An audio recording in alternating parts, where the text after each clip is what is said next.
అందరికీ నమస్కారం అండి. ఎస్ఎల్ తెలుగు స్టోరీస్కి స్వాగతం. నేను చెప్పబోయే కథ ప్రేమ చెలగాటం, ఎపిసోడ్ నంబర్ 57.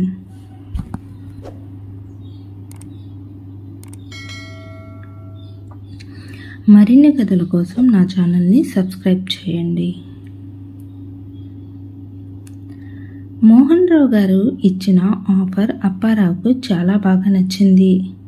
తన అప్పులన్నీ తీరిపోయి తను కూడా మంచిగా బ్రతుకుతూ తన పిల్లలను కూడా బాగా చదివించుకోవచ్చని అనుకున్నాడు.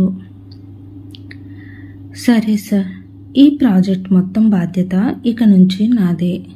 ఇక మీరు నిశ్చింతగా ఉండండి అని చెప్పి ఫోన్ కట్ చేసిన అప్పారావు వెంటనే ఆనే దగ్గరకు వెళ్ళి ప్రాజెక్టుకు మోహన్ రావు ఒప్పుకున్నారని చెప్పకుండా, ఆన్య, నువ్వు ఈ ప్రాజెక్టు ఓకే అయిన తర్వాత మరలా ఆఫీస్కు వస్తావా అని అన్నాడు అప్పారావు. రాను సార్, నేను కేవలం ప్రాజెక్ట్ పని మీదే కాకుండా నా పర్సనల్ పని కూడా ఒకటి ఉంది, అందుకే ఇక్కడికి వచ్చాను. అది అయిపోయిన వెంటనే నేను మా ఊరికి వెళ్ళిపోతాను అంది ఆన్య. ఆన్య, నాకు ఒక మాట ఇస్తావా అని అడిగాడు అప్పారావు. ఏంటి సార్ అది?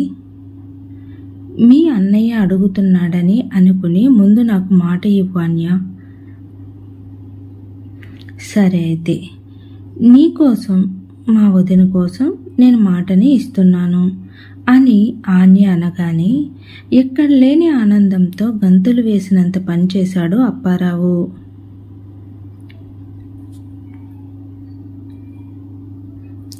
అది సరే సార్, ముందు ఆ మాట ఏమిటో చెప్పండి అని అడిగింది ఆన్య. నువ్వు ఈ ప్రాజెక్ట్ కంప్లీట్ అయ్యే వరకు మన ఆఫీస్కు నా కోసం నువ్వు రావాలి ఆన్య. సారీ సార్, అలా అయితే నేను రాలేను. అక్కడికి వచ్చి నన్ను వద్దనుకున్న చరణ్ను, నేను వద్దనుకునే విక్కీని చూస్తూ అక్కడ ఆ కంపెనీలో నేను పని చేయలేను అని ఖచ్చితంగా చెప్పేసింది ఆన్య. ఆన్య, నా పరిస్థితి నీకు తెలుసు. మీ వదినను పిల్లలను బాగా చూసుకోవాలంటే ముందు నా అప్పులన్నీ తీర్చుకోవాలి.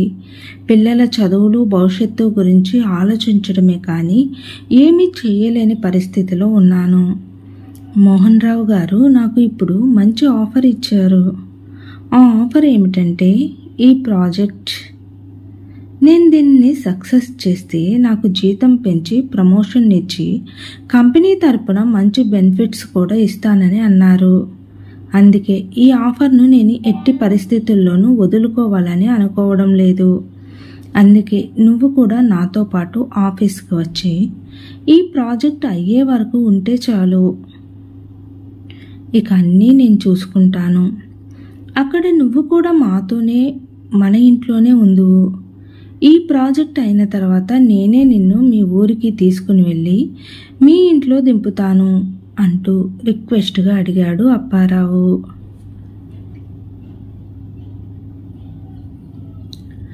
అప్పారావు మాటలకు ఆన్య ఆలోచనలో పడింది. ఈ పక్క ప్రాజెక్టు అయితే ఇంకో పక్క వదిన పిల్లలు హ్యాపీగా ఉంటారు కదా. మరి నాకు అక్కడ ఏమైనా సమస్యలు వస్తాయా? వస్తే ఏంటి? వాటిని ఎలా ఎదుర్కోవాలి అనేది నాకు తెలుసు. అయినా నేను ఇక్కడికి వచ్చిన పని జరగాలంటే నేను దీనికి ఒప్పుకోవాలి అని అనుకుని, సరే సార్, నేను మీకోసం ఒప్పుకుంటున్నాను అంది ఆన్య. థ్యాంక్ యూ ఆన్య అంటూ చాలా ఆనందంగా అన్నాడు అప్పారావు. సార్, మీరు ఇక్కడ వారితో దిగిన ఫోటోలను మన కంపెనీ వాట్సాప్ గ్రూప్లో పెట్టారు కదా?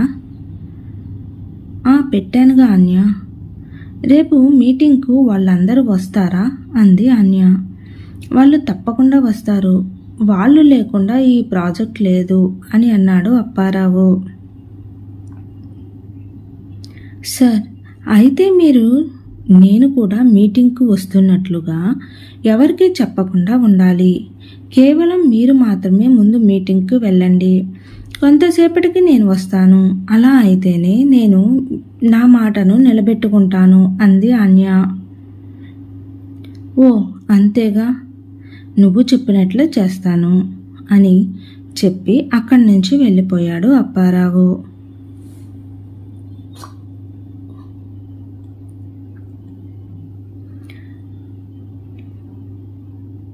ఇక నారాయణ భాస్కర్లు హాస్పిటల్లో కట్టిన బిల్లు డబ్బులు మరలా ఆర్డీ కంపెనీకి తిరిగి ఇవ్వడం కోసం ఎక్కడ లేని వారందరినీ డబ్బులు అడుగుతూ ఉన్నారు. కానీ ఎక్కడా డబ్బులు దొరకలేదు. ఇక ఎంతో కొంత పొలం అమ్మేయాలని అనుకున్నారు. ఆన్య పరిస్థితిని చరణ్ ద్వారా తెలుసుకున్న వెంకట్, సుప్రియ వాళ్ళు ఆన్య ఇంటికి వెళ్ళారు. అంకుల్ ఎలా ఉన్నారు? వెంకట్, మీరా, రండి రండి అని కుర్చీలు వేశారు. సుజాత మంచినీళ్లు తెచ్చి ఇచ్చింది. అందరూ వచ్చి వెంకట్ను, సుప్రియను పలకరించారు. సారీ అంకుల్, మాకు ఇప్పటి వరకు ఆద్యాభావనలకు యాక్సిడెంట్ అయిందని తెలియదు. ఈ మధ్య చరణ్ నాతో అన్నాడు. అది విన్న తర్వాత మేము ఆన్యను మిమ్మల్ని చూడాలని ఇక్కడికి వచ్చాము అని అన్నాడు వెంకట్. వెంకట్ మాటలు విన్న వాళ్ళ మొహాల్లో బాధ కనబడుతుంది. ఏం చేస్తాం, ఆ దేవుని రాత అలా ఉంది. మా పిల్లలను మా దగ్గర లేకుండా చేశాడు అని అన్నాడు శంకర్రావు. ఆన్య లేదా అంకుల్ అని అంది సుప్రియ.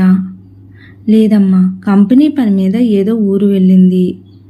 అవును, ఇంతకీ మీకు ఆర్టీ కంపెనీ ఎవరితో తెలుసా అన్నాడు భాస్కర్.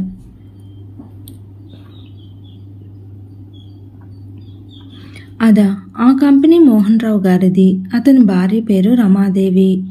ఆమె పేరు మీదే ఆర్డీ కంపెనీ అనే పేరు పెట్టుకున్నారు అని చెప్పారు.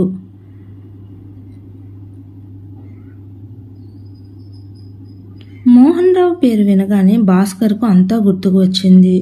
వాళ్ళ కూతుళ్లను యాక్సిడెంట్ చేసిన అబ్బాయి వాళ్ళ నాన్నగారి పేరు మోహన్ రావు అని అనుకుని వెంకట్ వాళ్ళు ఉన్నారని ఏమీ మాట్లాడకుండా మౌనంగా ఉన్నాడు. కొంతసేపు వెంకట్, సుప్రియ మాట్లాడిన తర్వాత వాళ్ళు వెళ్ళిపోయారు. వెంటనే భాస్కర్ అతి ఆవేశంగా, అన్నయ్య, ఆ కంపెనీ ఎవరిదో తెలుసా నీకు? నాకు తెలియదురా, ఎవరిది ఆ కంపెనీ అని అన్నాడు నారాయణ. అదే అన్య, మన పిల్లలకు యాక్సిడెంట్ చేసిన వాడి బాబుది. ఆ మోహన్ రావు మన ఇంటికి కూడా వచ్చాడు కదా, గుర్తు వచ్చిందా అని అన్నాడు భాస్కర్. వాళ్ళు వచ్చి మన అమ్మాయి బిల్లు ఎందుకు కట్టారు భాస్కర్? ముందు అతి తొందరగా మన పొలంలో 50 సెంట్లు అమ్మడానికి బేరం పెట్టు. ఒక వారంలో మనం వాళ్ళ డబ్బును వాళ్ళకి ఇచ్చేసి రావాలి, అర్థమైందా? ఆ పనిని వీలైనంత తొందరగా చెయ్యి అన్నాడు నారాయణ.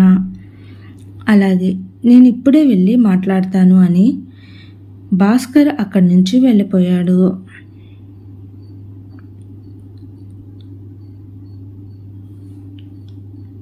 ఏంటి పెద్ద బాబు, మనం వాళ్లతో ఏ విధమైనవి వద్దని కేసు కూడా వాపస్ తీసుకున్నాం కదా, అయినా వాళ్ళు మనల్ని వదలడం లేదేంటి అంటూ నిరుత్సాహంగా అన్నాడు శంకర్రావు. నాన్న, మీరు ఏమీ కంగారు పడకండి, అన్నీ నేను చూసుకుంటాను అని తండ్రికి ధైర్యం చెబుతూ అన్నాడు. సరేరా, నేను వెళ్ళి కొంచెం సేపు పడుకుంటాను. ఎందుకో గాని పొలం అమ్మడం అనేసరికి నాకు మనసు బాధతో బీపీ లో అవుతుంది అంటూ వెళ్ళి పడుకున్నాడు శంకర్రావు. అసలు ఈ ఆన్య ఏమైపోయింది? ఫోన్ ఏమో స్విచ్ ఆఫ్ అని వస్తుంది.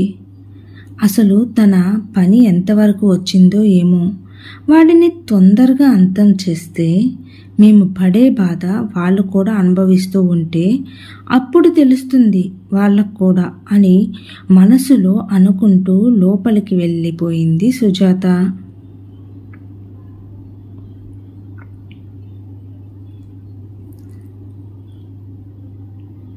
ఇక ఆన్య, అప్పారావు కలిసి మీటింగ్కు బయలుదేరారు. మీటింగ్లో అందరూ వచ్చి కూర్చుని ఉన్నారు. ముందుగా అప్పారావు వెళ్ళి వాళ్లతో ప్రాజెక్ట్ డీటెయిల్స్ను, అగ్రిమెంట్ గురించి చెబుతున్నాడు. దానికి అందరూ అంగీకరించారు. కానీ అందులో ఒకరు ఒక డౌట్ అడిగాడు. మీ కంపెనీని ఎండి మోహన్ రావు కాకుండా వాళ్ళ అబ్బాయి చూసుకుంటారని అని అంటున్నారు. మరి అప్పుడు మాకు మీ కంపెనీపై పూర్తి నమ్మకం ఉండదు. దానికి తగిన సెక్యూరిటీ మాకు ఇవ్వగలరా అన్నాడు అతను. అప్పుడు ఆ మీటింగ్లోనికి ఎంట్రీ అయ్యింది ఆన్య. ఆన్యను చూడడమే అతను షాక్ అయ్యాడు. మీ డౌట్ బాగానే ఉంది, కానీ అంత పెద్ద కంపెనీ, అంతమంది సిబ్బంది ఊరికినే కూర్చుని ఉండరు కదా. వాళ్ళ పని మీదే కంపెనీ ఎదుగుదల ఉంటుంది. అయినా మా బాస్ కొడుకు చదువుకున్న తెలివైనవాడు. అతనికి ఒక తమ్ముడు ఉన్నాడు. అతని పేరు చరణ్. అతను ఇక్కడ ఎవరికీ తెలియకపోయినా ఈ ప్రశ్న అడిగిన ఇతనికి బాగా తెలుసు అతను ఎంత మంచి బిజినెస్ మ్యాన్ అనేది. ఇప్పుడు ఆ కంపెనీని ఇద్దరు అన్నదమ్ములు చూసుకుంటూ ఉంటున్నారు. మీ డౌట్ తీరితే అగ్రిమెంట్పై సంతకాలు చేద్దాం అని అంది ఆన్య. ఇక అందరూ ప్రాజెక్ట్ను ఓకే చేసుకొని సంతకాలు చేసుకున్నారు. అంతా బాగానే ఉందని అప్పారావు అనుకునే టైంకి ఆన్య ఆ డౌట్ అడిగిన అతని చెంప పగలగొట్టింది. దాంతో అక్కడ అందరూ ఆశ్చర్యపోయి చూస్తూ ఉన్నారు. అక్కడ ఉన్న కొందరు ఆన్యను కోపంగా, ఏ అమ్మాయి, అతన్ని ఎందుకు కొట్టావు అంటూ అడుగుతూ ఉన్నారు. నేను ఎందుకు కొట్టానో ఇతనికి తెలుసు, అది మీ అందరికీ తనే చెప్తాడు అంది ఆన్య. ఇక అతను ఆన్యను చూస్తూ నుంచుని ఉన్నాడు.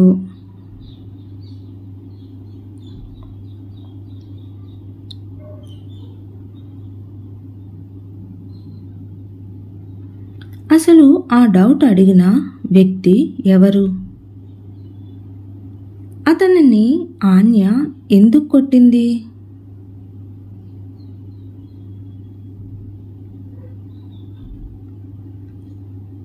అసలు ఆన్య అంత దూరం వెళ్ళింది ఎందుకు?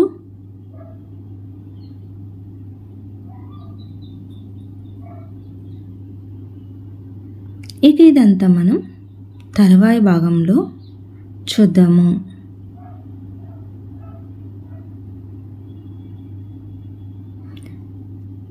నా మరొక కథ చిరునవ్వుతో కూడా చూడండి, ప్లేలిస్ట్లో ఉంది. నాకు అది నచ్చినట్లయితే దయచేసి సబ్స్క్రైబ్ చేసి లైక్ చేయండి. Thank you.